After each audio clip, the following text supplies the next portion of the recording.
நம்ம Ashwin sweets and snacks export பண்றதுக்கு 7373041434 மற்றும் www.ashwinsweets.com கான்டாக்ட் பண்ணுங்க.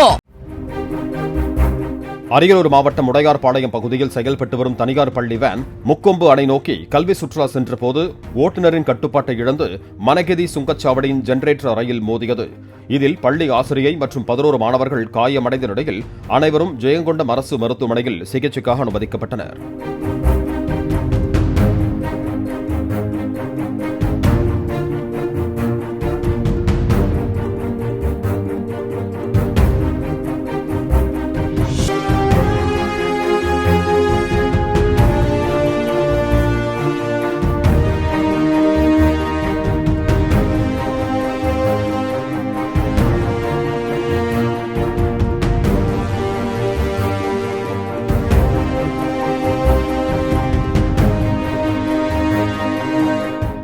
நம்ம Ashwin sweets and snacks export பண்றதுக்கு 7373041434 மற்றும் www.ashwinsweets.com கான்டாக்ட் பண்ணுங்க.